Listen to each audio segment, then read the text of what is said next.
G'day guys, it's Midbeast from wish.com, and today I'll be teaching you how to get first blood as a jungler featuring Jankos. When you think about the best junglers in League of Legends, you think of Canyon, Bangi, and right down the bottom of that list is Jankos. However, Jankos is known as the first blood king, so today we're going to analyze one of his games. Jumping into the game guys, we got Jankos playing Pantheon jungle. Now Pantheon has a point and click stun and is extremely strong early. You want to utilize this champion by ganking a lot.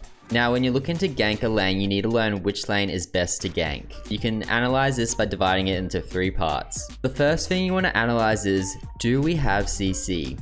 Pantheon has a point and click stun, but as you can see by his teammates, they all have some form of CC in every lane. The next step to take into account is what is the current state of the lane.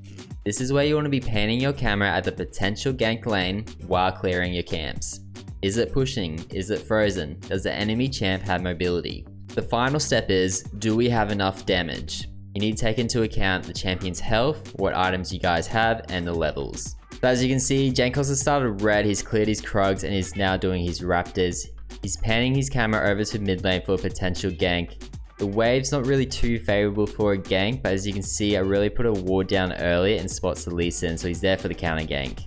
Now if they play this right, Aurelia and Pantheon should win this 2v2. You can see he stuns Lee Sin, holds his E, autos,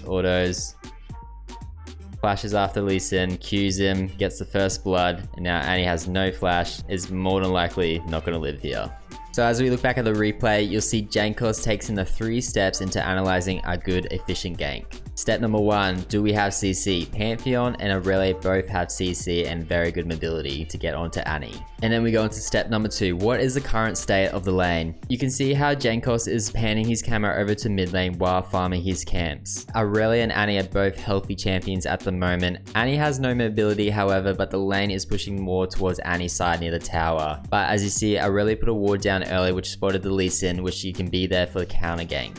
And then we go into our final step, do we have enough damage? Pantheon is very strong early when he's level 3, so is Lee Sin, but the difference here is that Aurelia is stronger than Annie early on. In saying that, if Aurelia and Pantheon play the 2v2 well, they should come out on top. It doesn't stop there guys, you are now in a position to really snowball the game. Annie has no flash now and you should be looking to re-gank mid lane. If you look at the current wave state, the wave is pushing towards Aurelia and is going to be frozen on the tower. This is a perfect time to do another gank. Alright guys, thanks for watching. I hope you learned something today. If you enjoyed the video and you want to support me, you can like, comment, and subscribe. See you next time.